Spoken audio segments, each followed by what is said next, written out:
안녕하세요. 현대자동차 아트 디렉터 이대영입니다. 제가 5월달에 아르스 일렉트로니카 페스티벌에 스타트라는 게 있습니다. 스타트 프라이즈에 있는데 사이언스, 테크놀로지, 아트의 약자이고요. 여기에 아까 이제 준지상께서 발표했었을 때 계속 얼굴 등장했었던 세이치 사이토 씨도 심사위원으로 왔었고, 벤츠 아트 디렉터, 그리고 또 유러피안 커미션에 있는 또 여러 디렉터들이 같이 모여가지고 회의를 했는데 500여 명의 전 세계 아트 앤 테크놀로지 쪽의 엔지니어와 예술가들의 프로포즈를 심사하는 과정에서 어떤 공통점을 발견했냐면은 외로움에 대한 이야기를 하고 있는 거예요. 인간의 근본적인 외로움에 대한. 그러면서 재미있는 토론이 이어졌는데, 우리가 테크놀로지에 의해서 정말 하이퍼 커넥티비티 소사이어티에 살고 있는데 왜 사람들은 외로움을 이야기할까? 그리고 그렇게 해서 만들어진 아이디어들이 프로토타입이 만들어지고 이런 것들이 실제 스타트업 비즈니스로 성공하게 되는데, 여기서 전 지난 17년 동안 큐레이터를 했고요. 25년 동안 미술을 공부했습니다. 현대 미술을. 여기 계신 분들한테 예술을 한마디로 정의한다는 게 굉장히 어려운 것 같아요. 문화로 정의한다 너무나 불가능한 것 같고, 그렇지만 어떠한 관점에서 정보가 중요한 것은 정보를 어떻게 해석할 수 있는 힘이 중요한 거기 때문에, 그러기 위해서 우리는 어디에 서서 세상을 관찰해야 되는 것인가, 이게 이번 토크의 핵심이 될 것이고요. 저는 이제 프레임이라는 단어보다는 세상을 관찰하기 위해서는 포지션 단위를 더 좋아해요. 왜냐하면 프레임이라는 단어는 기본적으로 세상을 관찰의 대상으로 보는 거고, 포지션은 세상을 소통의 대상으로 봅니다. 소통의 대상으로 보았을 때 우리는 더 많은 정보를 읽어낼 수 있고 세상에 우리는 더 많은 이야기를 하죠. 예를 들어서 이런 겁니다. 제가 광주에 갔어요. 그럼 서울에선 이대영이 됩니다. 제가 일본을 방문했습니다. 그럼 한국에선 이대영이 되는 거예요. 제가 오스트리아 린츠 아르스 일렉트로니카 페스티벌을 갔습니다. 그러면 저는 아시아를 대표하는 큐레이터가 됩니다. 이게 포지션이에요. 프레임하고 차이점은 굉장히 상대적인 거고, 나의 위치에 따라 내가 세상을 이해하는 방식과 어떤 것을 디파인하는 그런 힘이 달라집니다. 많은 사람들은 본능적으로다가 우리의 인식의 지평에서 이 가운데 있는 이 빨간 점, 저 안에 있으려고요. 나이트의 중심에 있으려고 하는데, 적어도 이 토크가 끝난 다음에는 여러분들의 관점이 이 바깥에 있어야 된다. 왜 그러냐면은 우리가 테크놀로지와 아트와 그다음에 인간에 대한 것들을 어떻게 융복합할 것인가가 21세기 가장 큰 화두인 거고, 그것이 4차 산업혁명의 새로운 부가가치를 만들어내는 건데, 이종교합을 하기 위해서, 서로 융복합하기 위해서는 서로가 서로를 끌어당길 수 있는 위치, 어디죠? 엣지에 서 있어야 돼요.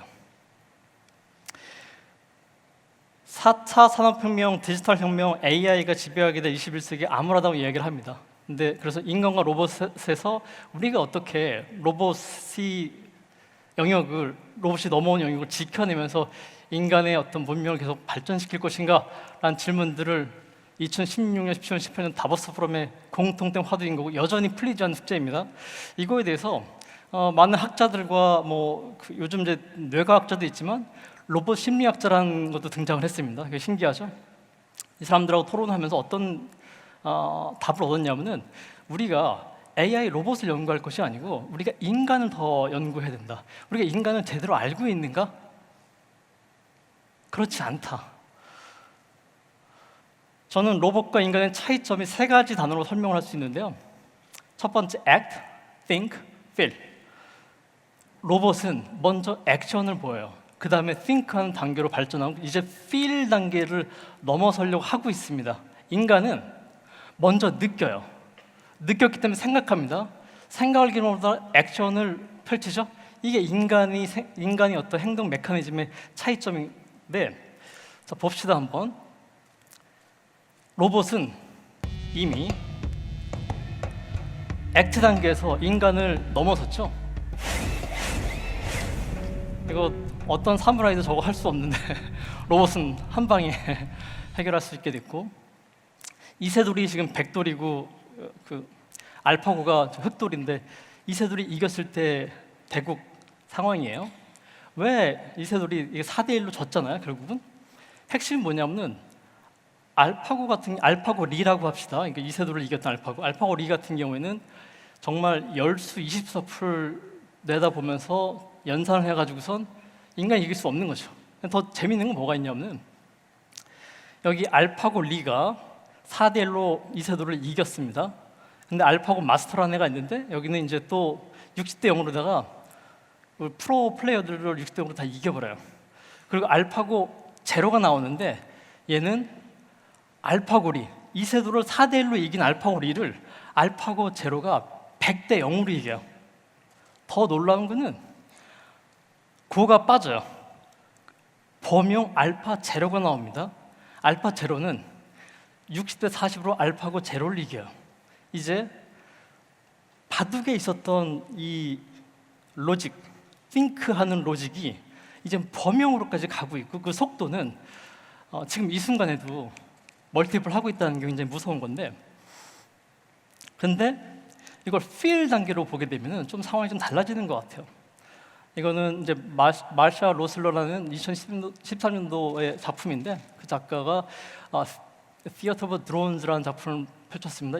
이걸 보면은 정말 이 테크놀로지라는 것이 아무 죄책감 없이 아무 감정 없이 오락게임 하듯이 사람들은 이 테크놀로지 프레임을 통해서 사상을 관찰했을 때 단추를 눌러요. 그렇기 때문에 저렇게 폭파가 일어나는 겁니다.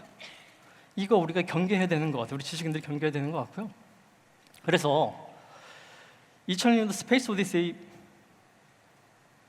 사실 우주선까지 갔잖아요. How to Think의 시대는 이제 지났다. 이제 우리가 만들어갈 시대는 How to Feel. 인간의 핵심은 How to Feel이에요. 로봇한테 이길 수 있는 How to Feel의 힘이 어떻게 가질 수 있는 것인가. 71년도에 윌리엄 웨그만이라는 작가가 저 미스테이크죠? 컴퓨터가 왔을 때는 이 미스테이크한 이 작품 사진이 실제 뽕삐두 위트니 미술관 뉴욕 모마의 컬렉션이 돼요. 좀 미스테이크. 인간적으로 예술 작품으로 간주합니다. 그렇다 보니까 2010년도에 또 우타라는 여성도 그 사진 작가면서 패션 쪽에 굉장히 영향을 줬던 우타라는 작가는 다시 오마주 하죠. 그러면서 예술 작품으로서 만들고 이것이 가치를 갖게 돼요. 이거는 로직이 아직 할 수 없는 부분인 것 같습니다. 존 발데사리가 라크마의 디자인 의뢰를 받는데 라크마의 명암부터 모든 그 CI를 많은 디자이너들한테 맡겼더니 그게 답이 안 나오다 보니까 결국 존 발데사리가 이제 컨셉추얼 작가잖아요. 그냥 툭툭툭 글씨를 써가지고 밑에다가 빨간 줄다 LA 라크마라고 해서 작품을 했고요. 이 작가가 전시를 연출하게 되면은 마그리트이기 때문에 이제 하늘을 땅바닥에 내리는 그런 역박상을 해가지고서 사람들의 관중을 정말 두세 배로 늘리게 됩니다. 오늘 제가 드리고 싶은 얘기는 뭐냐면은 어떤 포지션에서 봐야지만 우리는 디자인 띵킹 단계를 넘어서 아트 띵킹 할 수 있느냐. 그래서 21세기까지 지금 이 순간 4차 혁명 이전까지만 하더라도 문제를 해결하는 디자인 띵킹이 중요했습니다. 근데 이제는 세상이 너무 빨리 변하는 거죠. 우리 기업이, 우리 정부가 어떤 프로덕트, 어떤 상품을 만들어서 여기서 우리 관점으로다가 문제를 해결하고 있는데 세상이 변하는 속도가 워낙 빠르기 때문에 좋은 해결책을 찾는 것보다 더 막강한 부가가치는 좋은 질문을 찾는다. 어디서? 먼 풍경 속에서. 여기는 좀 더 미래일 거예요. 여기는 현재일 거예요. 여기는 사람들의 시대의 가치일 겁니다. 이거를 읽어내서 여기서 퀘스천을 찾았을 때 이게 우리들한테 21세기 우리 4차 혁명 이후에 우리들한테 가져올 수 있는 부가가치는 저 아트 띵킹에서 나오게 될 거고요. 대표님 얘기가 사실은 이제 표면적으로 봤을 때 그 장애를 가진 사람들한테 의족을 만들면은 다리랑 똑같은 걸 붙이는데 급급했어요. 그렇죠. 본질은 그게 아닌데 장애라는 것은 형태가 아니고 이 사람이 정상처럼 걸어주고 뛸 수 있는가에 대한 거지. 의족을 다리처럼 하다 보니까 쩔뚝거리다 보니까 그러니까 장애를 계속 갖고 있는 거예요. 자, 핑크 블레이드라는 그런 보시면은 아이들이 이 친구가 자신감이 생겼어요. 아이들이 함께 놀고 싶어 합니다. 본질이 무엇일까? 그러니까 right questioning을 하는 게 더 중요한 거죠. answer보다.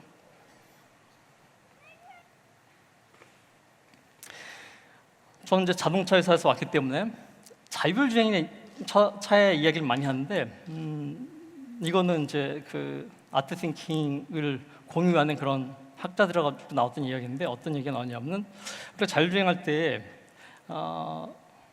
차가 출발할 때 예전에 말 같은 경우에는 말이 출발할 때 밑에서 근육이 움직이기 때문에 내가 마음적으로 준비할 수 있는데 자동차는 그냥 출발할 경우 내가 깜짝 놀라서 심장마비 돌리면 어떡하지? 그래서 오히려 앞으로 미래 기술을 연구할 때 오히려 과거에서 본능적으로 인간의 육체적인 거 아니면은 인간의 어떤 생리적인 거 이런 것들에 대한 연구가 더 필요하겠다라는 생각을 해보고요. 아트 띵킹, 아트가 어떤 역할을 하게 되냐면은 다이아몬드 다 로망이잖아요. 이게 원석 캐럿 가격이 3,000불에서 뭐 좋은 건 정말 6,000불까지 합니다. 이것을 티파니가 가공하잖아요. 그럼 2만 불에서 4만 불이 돼요. 근데 이거를 아티스트가 가공하잖아요. 저 200억짜리 재료가 들었어요. 원석. 이게 1,000억이 돼요. 이게 아티스트의 힘입니다. 왜? 오리지널하기 때문에. 이제 소통이라는 것은 오리지널한 것은 쉐어할 수가 있다는 거고 자랑할 수 있겠죠.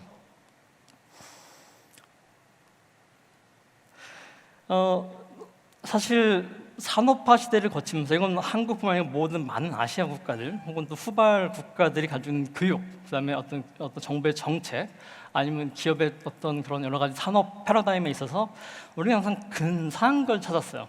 뭐냐면은 서구의 어떤 근사한 것들, 근사하다는 얘기를 다시 좀 쓰겠습니다.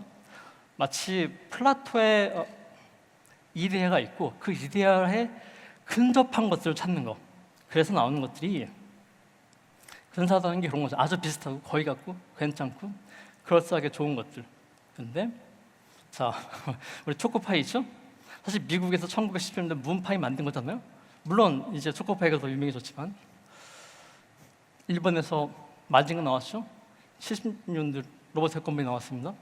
이건 이제 그 오리지널하다는 그 소송에서 잘 이겼어요. 그래서 이 카피라이트를 보존할 수 있게 됐는데 재밌는 일이 벌어져요.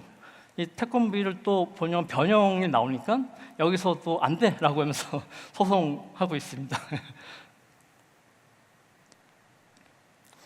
삼거리 표지권도 영국의 1960년대 세인트 존이라는데 비슷한 얘기가 있으니까 이렇게 바꿨죠.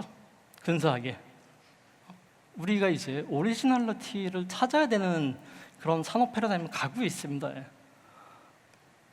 왜 아트 띵킹이 중요하냐면 왜 멀리 바라보고 문제점 좀 더 멀리 사람들 속에서 찾아야 되냐면 기업이나 정부의 어떤 캐치프레이즈로다가는 설명하기에는 세상의 복잡성과 사람들의 어떤 가치 체계가 더 많이 복잡해졌어요. 그래서 이 멀리서 봤을 때 마스터피스가 나오는 거고 그리고 우리 상상력이라는 것이 우리는 어디론지 데려가는 거겠죠.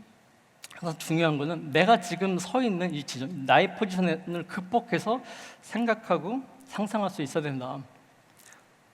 자, 또 다른 샘플 볼게요. 이제 톰 삭스가 콜라보레이션 한 건데 이게 한 200불짜리가 2,000불까지 올라가죠. 아티스트 콜라보레이션.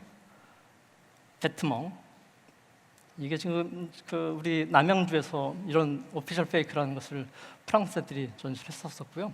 바바라 크로가 I shop there 5am이라는 이야기를 하면서 개념주의 작가인데 이 사람이 수프림이랑 콜라보를 합니다. 그랬더니 어떤 일이 벌어지냐면은 수프림이 뉴욕 포스트 40만 부를 발행을 하는데 수프림 로고를 한번 딱 찍혔더니 어떤 일이 벌어지냐면은 단 2시간 만에 1.5불짜리예요.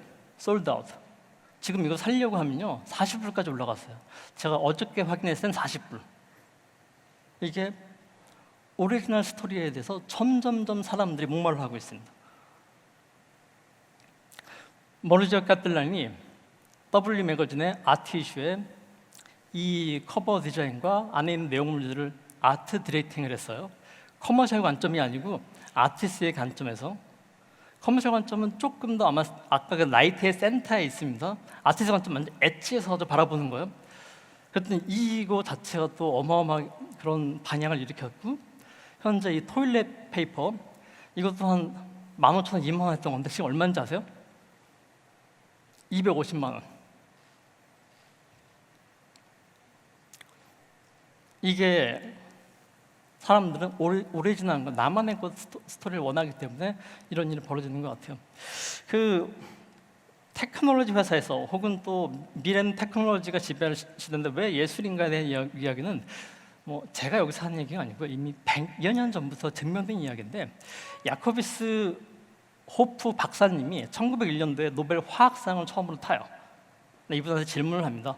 당신이 노벨상을 탄 배경은 뭐예요? 비결이 뭐죠? 저는 실험실에 있는 시간을 제외하고는 그림을 그리거나 미술 전시관을 보고 있어요. 로직을 대표하는 사이언스와 이모션을 대표하는 아트가 양극단, 익스트림 그 극단에 있는데 이거 서로 연결돼 있어요.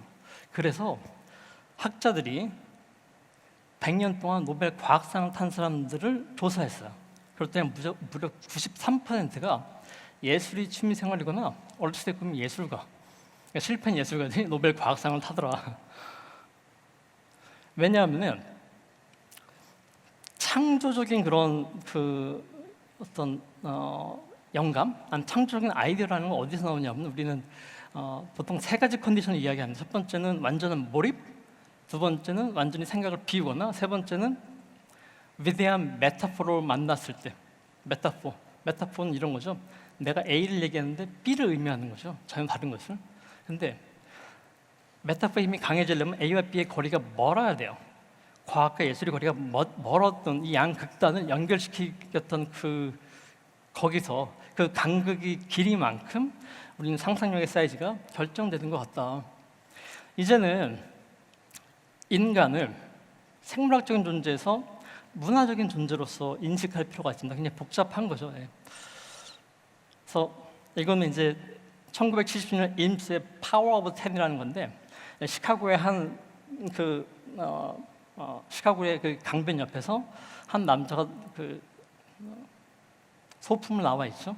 이 사람을 찍고 다시 또 10배 위에서 찍고 다시 또 10배에서 찍고 이렇게 쭉 올라갑니다. 이게 파워 오브 10인데, 그러면 사실은 이 사람의 컨텍스트가 바뀌기 때문에 이 사람을 이해하는 우리의 정보도 바뀌는 거죠.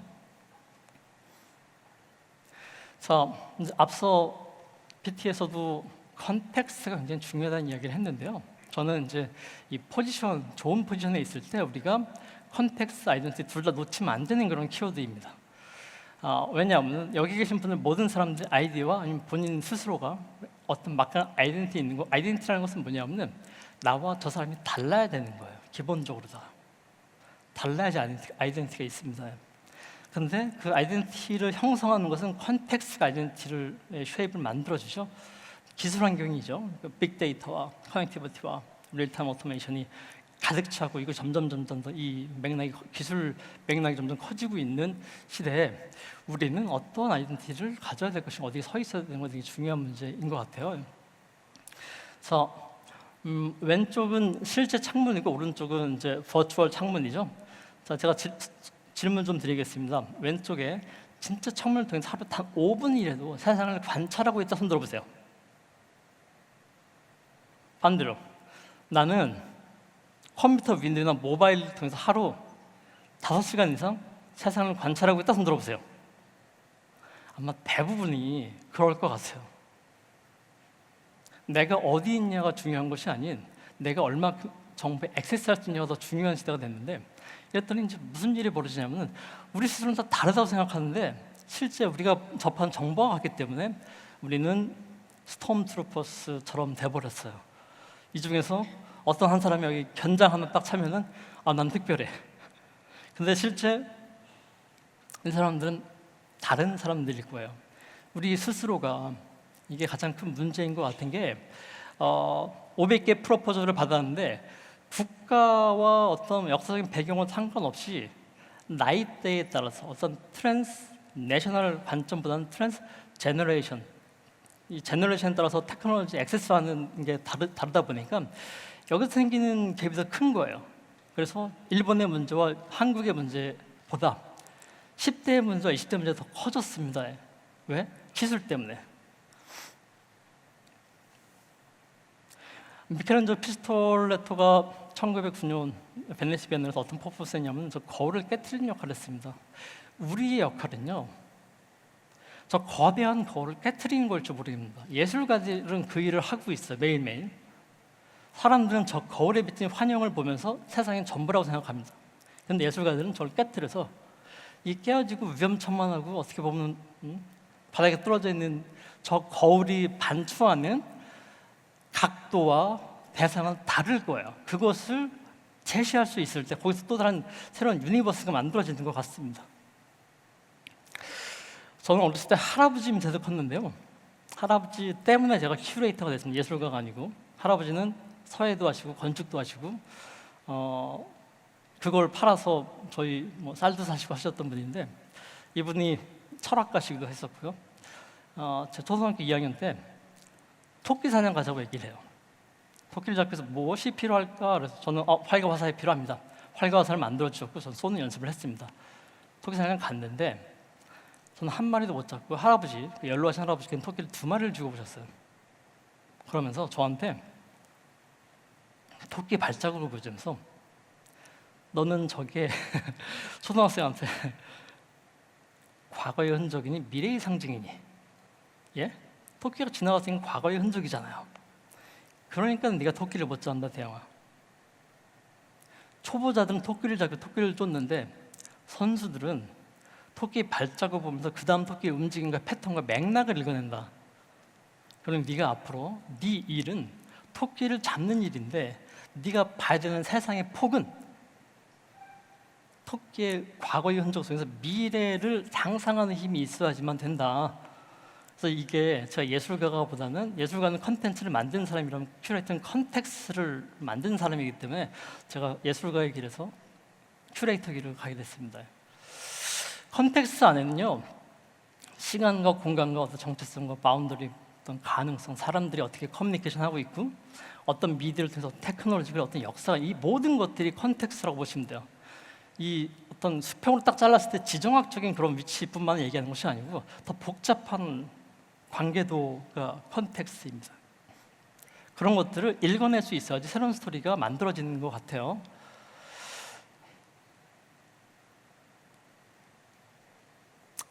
저희가 수소차를 만들었는데 영상이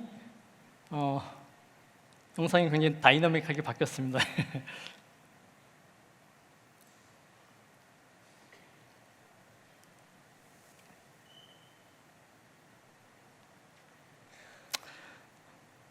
자동차를 보여준 게 아니고요. 자동차가 가져올 미래, 여기서는 미래 세대들에 대한, 또 대기 오염에 대한 더 큰 맥락, 도시에 어떤 기여를 할 수 있을까를 커뮤니케이션을 했던 대표적인 사례인 거고, 이거를 이제 유럽과 뉴욕에 있는 제 파트너들한테 보여줬을 때 애들이 이제 감동받습니다. 왜냐하면 내가 이거는 이제 자동차가 아닌 거대한 에어 클리너인데 바퀴 달린 에어 클리너다, 이런 얘기하면서 굉장히 높은 평가를 해줬던 거고요. 이 포지션이 얼만큼 세상을 바꿀 수 있냐면, 패트리시아 모라는 아마 디자인 쪽에서는 굉장히 유명하신 분인데, 이 여성 디자이너가 그녀가 디자인을 할 때만 하더라도 이제 70년대 80년대만 하더라도 디자인의 핵심은 돈 많은 사람들한테 비싸게 팔아서 패셔너블하게 해가지고서 빨리빨리 이제 그 트렌드에 쫓아가지고서 만드는 게 핵심이었어요. 그리고 가장 돈을 쓸 수 있고 트렌드를 리딩할 수 있는 2030, 40 세대를 타겟팅했었죠. 그런데 그녀가 이때 이제 아트팅킹적인 질문을 합니다. 어떤 질문을 한 거냐면은, 전 세계 인종과 국가를 초월해서 우리 모두 피할 수 없는 마이너리티 그룹에 들어간다. 무엇이죠 그게? 에이징. 다 늙어요. 근데 나이 든 사람들을 위한 배려가 없는 거예요, 디자인에서. 그래서 무려 4년 동안 26살 여자가 무려 4년 동안 정말 수많은 도시를, 미국을 다 돌아다닙니다. 80세 노인이 돼가지고선 실제 이렇게 돌아다니다가 그 불량단들한테 구타당하기도 하고요. 그리고 또 어린 꼬마애가 이제 버스 안내할 때 손잡고서 안내하기도 하고요. 이런 모든 것 속에서 디자인을 만들어서 어떤 일이 벌어지냐면, 미국에서 가장 영역이 있는 여성 백인으로 뽑히게 되고요. 지금도 그녀의 어떤 디자인 철학이라는 것이 지금 후배들한테도 영향을 주고 있습니다. 애니시 카포가 이제 테이트 모던 터바이너에 전시를 했는데, 이제 터바이너라는 데가 153m짜리 아주 거대한 공간이에요. 근데 작품이 저거 150m짜리 작품인데, 이 작품을 만들었을 때 거대하잖아요. 이거를 이길 수 있는 작품이 있을까? 개념적으로다가, 아니 사이즈적으로다가. 근데 아이유에는 좀 다르게 생각했어요. 포지션을 바꿨습니다. 어떤 포지션을 바꿨냐면, 스펙타클이라는 거, 거대하다는 그런 단어가 물리적인 영역에만 존재할까? 아니다. 좀 더 개념적으로 가보자. 오히려 가장 작은 게 개념적으로 더 거대할 수 있겠다라고 해서 해바라기 씨를 바닥에 깝니다. 그래서 세계 언론들은 가장 작은 조각이 가장 거대한 조각보다 더 위대하다는 얘기를 해요. 아이유가 왜 위대했냐면요,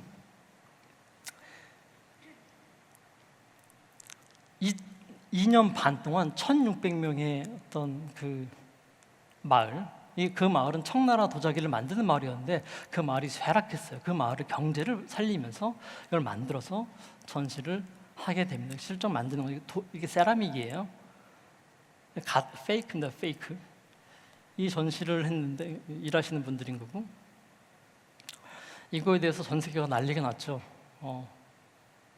저것이 자유의 씨앗인가, 인민의 씨앗인가, 소통의 씨앗인가. 그러니까 중국 정부는 아이웨이를 그렇게 좋아하진 않습니다. 여전히 좋아하진 않을 것 같고요. 근데 그 아시아가 난 가장 위대한 작가가 됐어요.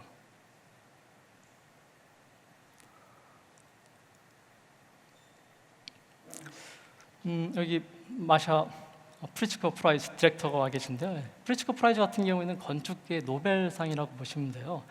그리고 저는 이제 건축이 위대하다고 생각하는 것은, 건축가들은 나이 50이 돼야지 비로소 자기 집을 짓는다는 이야기를 해요. 정말 많은 것들을 고려를 해야 됩니다. 많은 제약도 있을 것이고, 기술적인 거, 시대적인 거, 그다음에 클라이언트와의 소통, 여러 가지가 복잡한데, 프리츠커 프라이즈는 한 시대의 가치를 잘 설명해주고 있습니다. 프리츠커 프라이즈 프랭크 게리가 1989년도에 받았고요. 여기 계신 자하디드가 2004년도에 받습니다. 자, 이때까지만 하더라도 어떤 논의가 많았냐면은, 우리 이제 모더니즘, 포스트 모더니즘 이야기를 많이 할 거예요. 그러면 이제 앞선 두 건축물들이 굉장히 포스트 모던한 건축이라고 이야기를, 왜? 직선보다는 여성적인 곡선을 많이 활용을 했고, 2층 여기 찾기 어려웠죠. 그라운드 플로어가 어딘지 모르겠어요. 왜? 다 정원이랑 연결되기 때문에 이 층유 개념을 없애버렸습니다. 이런 것들이 창의적인 어떤 그 환경에 도움이 될 것이라고 하셨던 것 같기도 한데요. 근데 저는 그거보다는 2010년도 이후부터는, 2012년도에 이제 왕슈가 중국에, 한국은 아직 프리츠커 프라이즈를 배출을 못했습니다. 왕슈가 정말 만장일치로다가 프리츠커 프라이즈를 탔는데요. 이 건축물과 이 건축물은 테크놀로지의 향연이었습니다. 불가능한 디지털 드로잉을 어떻게 구현할 수 있을 것인가에 대한 테크놀로지. 직선보다 곡선, 비용이 어마어마하게 들어갈 것이, 에너지가 어마어마하게 소요가 될 것이고, 이 안에 살고 있는 사람들은 창문이 없어서 굉장히 불편할 거예요. 생활하는 사람들은. 왕슈가 위대했던 거는, 이제 왕슈는 역사를 받고 사람을 받고 문화를 읽어낸 겁니다. 관점 자체가 틀렸어요. 신기술과 신소재가 아니고요. 모더니즘의 그림자라는 것은, 모더니즘이 서구화 산업화 도시였는데, 이걸로 인해서 허물어진 전통 중국의 가옥과 어떤 건축물들을, 잔해들을 모아가지고선 다시 사람들이 살 수 있는 서스테이너블한 그런 건물을 만든 거고요. 시게루반, 제가 너무나 좋아하는 건축가인데, 종이로다가 건축을 하잖아요. 종이로 건축하기 때문에 조금 더 재난 났을 때 좀 더 빠르게 대응할 수도 있고, 저게 무너졌을 때 아마 사람들이 좀 맞아도 아프긴 하겠지만 죽진 않을 것 같아요.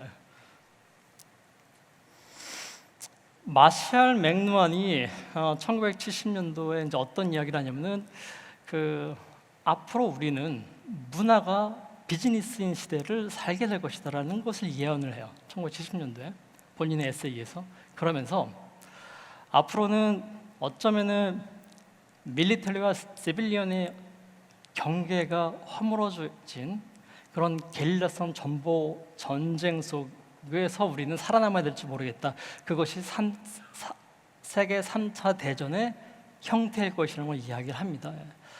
이 안에서 이제 아트와 문화를 핵심으로 뽑았어요. 70년도에. 이분이 이제 64년도에는 이제 전구다마, 좀 전구다마를 들고 있는 건데, 전구다마를 딱 들고선 이 라이트벌브가 미디어라는 이야기를 해요. 자, 미디어라면요, 64년도에 맥루한이 저에게 하기 전까지는 미디어로 하면 신문, 책자, 포스터, 뭔가 메시지가 있어야 돼요. 근데 전구다마가 어떻게 미디어가 될 수 있을까? 저는 이분이 철학적으로다가 64년도에 이미 인터넷 시대를 예언한 것이 아닌가? 그리고 이미 이분이 컨텐츠와 컨텍스트의 경계를 초월해서 통합적인 그런 관점을 제시했다고 생각하는 게, 인터넷이 미디어인가요? 우리 인터넷을 미디어라고 불러요. 인터넷에 텍스트가 있나요? 없어요. 그렇죠?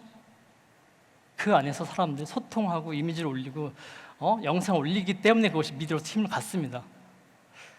저 라이트블루를 미디어라고 불렀던 이유는 저것 때문에 사람들이 생각을 나눠서 새로운 담론을 창출할 수 있는 시간과 공간이 확장됐기 때문에 오늘날 인터넷과 다르지 않은 것 같아요. 맥루한은 그런 얘기를 합니다. 미디어가 메시지다. 근데 맥루한이 지금 여러분들이 계신 이 테크놀로지 하이퍼 커넥티비티 소사이어티까지는 예측을 못한 것 같아요. 이제는 여러분들의 오리지널 아이디어, 여러분들의 메시지가 막강한 미디어가 될 겁니다. 시간이 좀 남아서 제가 그 베니스 비엔날레 이야기를 좀 해드릴게요. 제가 작년에 베니스 비엔날레 했는데 큐레이터로서 또 예술을 지향하는 사람으로서 이론이 실천이 되는 게 얼마큼 중요한지를 설명드리겠습니다. 베니스 비엔날레라는 것은 2년에 한 번씩 움직이는 그 120년 된 가장 어떻게 보면 가장 존경받는 그런 문화 행사인데요. 이거를 어떻게 이해해야 되냐면, 사람들이 정말 많은 사람들이 여기에 가서 건축, 디자인, 영화 많은 사람들이 베니스 비엔날레에 모입니다. 왜 이게 120년 동안에 여전히 가장 혁신적인 플랫폼이냐면은, 이거에 대해서 이제 사람들한테 토론을 해보면은 푸코의 진자 운동, 푸코의 펜들럼에 비유를 해요. 이렇게 움직이면서 회전하잖아요. 전년도에 어떤 게 있으면 그 반대 년도에는, 그 2년 뒤에는 완전 또 반대적인 거, 그 다음에 또 좀 더 반대적인 거, 또 반대적인 걸 통해 가지고 그 스펙트럼을, 우리 사상의 스펙트럼을 확장시키는데, 이 전시를 기획할 때 작년도에 저는 이제 두 가지 이미지가 떠올랐어요. 이 이미지, 스톤 앤 마운틴이라는 타이틀로 갔었는데요. 카운터 밸런스 스톤 앤 마운틴. 전시를 기획하려고 그랬더니 세상이 너무나 불균형한 거예요. 브렉시트가 있었고요. 그리고 난민 사태가 있었고요. 테러리즘이 있었습니다. 그래서 실질적으로다가 무슨 강대국과 거대 자본이 그렇지 않은 데에 대한 어떤 억압과 핍박이 정말 매일매일 뉴스를 장식을 했었고, 근데 스톤 앤 마운틴이 왜 중요한 키워드라고 생각했냐면은, 우리가 산에 올라가서 돌멩이를 가지고 내려옵니다. 그랬을 때 산은 이름도 있고 거대하고 움직일 수 없는 역사적인 그런 어떤 거대한 위대한 것인데, 돌멩이라는 것은 사실은 벌칙도 있고 이름도 없어요. 근데 우리가 철학적으로 과학적으로 얘를 분석해 보잖아요. 그럼 돌과 산은 다르지 않습니다. 근데 우리는 단순하게 어떤 숫자에 의해서 우리는 누구의 손을 들어주고 우리의 가치관이라는 것이 그 숫자에 의해서 너무나 쉽게 흔들리는 것들을 봐요. 그 안에서 어떻게 보면 인본주의와 어떤 휴머니티가 훼손되는 현상들을 많이 목격하게 됩니다. 전시를 이제 기획하게 됐는데, 제가 했던 것 중에 가장 잘했던 것 중에 하나는, 저만 한 게 아니고 저를 비롯해서 그 예술가들을 지금까지 만든 30년 동안 20년 동안 만든 그런 큐레이터들을 프로모션 같이 해주는 그런 신문을 만들었고요. 그 다음에 처음에 이제 베니스 비엔날레라는 것은 일단 국가관 제도이기 때문에 내가 한국 국가관을 대표해가지고 가가지고서 마치 글래디에이터처럼 내가 일본 관도, 영국 관도, 독일 관도, 프랑스 관도, 미국 관도 다 내가 이겨야지라는 생각을 가지고 갔어요. 그리고 전시를 기획하고 사람들과 소통하고 하면서 굉장히 부끄러워졌습니다. 무엇을 봤냐면은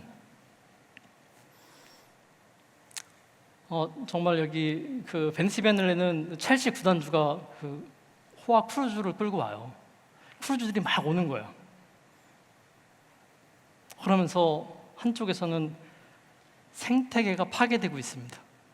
베니스 비엔날레 때문에 정말 전 세계에서 많은 사람들이 왔는데 그걸로 인해서 베니스라는 세계 문화유산, 건축 돌 하나하나 이 옆에 이렇게 그 코너스는 모든 것들이 다 예술품인데 이걸 훼손하고 있어요. 누가? 우리들이. 우리들이 전시담론을 이야기하는 사람들 훼손하고 있어서 그래서 각국의 큐레이터한테 편지를 씁니다. 이거 우리가 바꿔보자.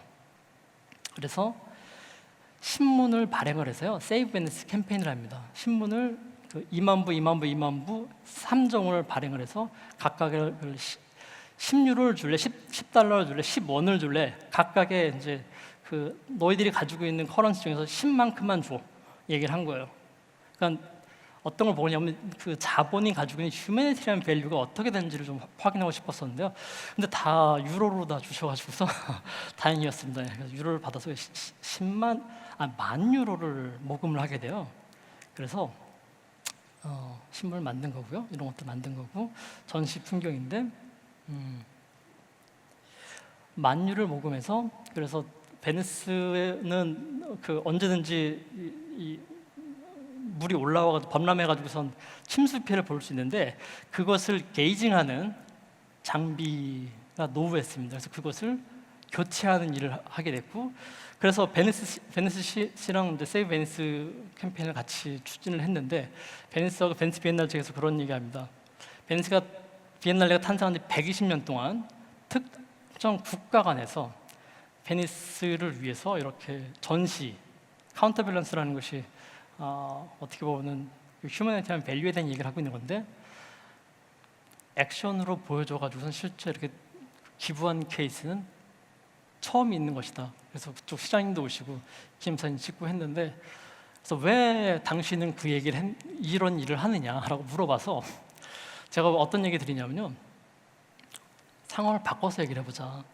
나는 처음에 글래디에이터로 왔는데 베니스의 아름다움을 보고 문화유산을 보면서 굉장히 부끄러워지고 이걸 내가 원스텝 정말 내가 조심해야겠다는 생각을 하게 됐는데 당신이 우리나라의 경주 불국사를 오든 당신이 경복궁을 왔는데 거기다 대고 아마 침을 뱉지 않을 것 같다. 당신은 당신 국가가 만든 당신네 소유가 아니더라도 문화예술이라는 것은 그 힘을 가지고 있는 것 같다. 만든 사람들의 오리진은 존재하지만 그것이 우리 손을 떠나는 순간 이것이 가지고 있는 가치라는 것은 내셔널 밸류가 아닌 더 큰 제너럴 휴머니티가 가지고 있는 그런 밸류가 가지고 있기 때문에 이거는 국경을 초월해가지고선 동참해야 되는 일이다 이야기를 하게 되고요. 제가 이제 이 작품 때문에 이제 보여드리려고 한 건데 설문조사를 1,200명을 했어요. 1년 동안. 그래서 시계 방을 하나 내부에 만들었는데 여기에 이제 과학이 예술 또 과학이 인간을 어떻게 이해해야 되는가를 보여주는 좋은 샘플이 되는 것 같아요. 1,200명한테 어떤 질문을 했냐면은 아주 쉬운 질문이에요. 당신은 내일 사랑하는 가족을 위해서 한 끼 아침 식사를 준비해야 됩니다. 그러면은 오늘 몇 시간을 일해야 되죠? 쉬운 질문이에요. 그래서 이 전시장에 668개의 시계가 들어가 있는데 시계가 예를 들어서 어떤 사람은 월가 있는 사람은 하루에 5분만 일하면 될 거고요. 누군가는 하루에 10시간, 12시간 일해야지만 한 끼 아침 식사를 벌 수 있어요. 10시간 일하는 시계는 굉장히 빨리 돕니다. 5분만 일해야 되는 사람은 굉장히 느리게 돌아요. 이걸 위해서 카이스트의 박사님들 3명이랑 같이 해보했는데 박사님들 질문은 그거죠. 아니 우리는 가장 정확한 시계를 만들어봤지 과학자인데 Science is precision 이런 얘기하면서 과학자가 왜 이걸 만들어야 되느냐 이야기를 합니다. 거기서 답변을 어떤 답변을 드리냐면은 박사님들이 협업해서 만들어 주실 668개 세상에서 가장 부정확한 시계야말로 가장 정확하게 지구촌 곳곳에서 삶의 현장 속에서 치열하게 살고 있는 개인의 삶과 그들의 모습을 가장 정확하게 반영하는 시계인 것 같다. 그리고 그것이 우리의 과학이어야 될 것 같고 그것이 우리의 철학이어야 될 것 같다. 이상 발표를 마치겠습니다. 감사합니다.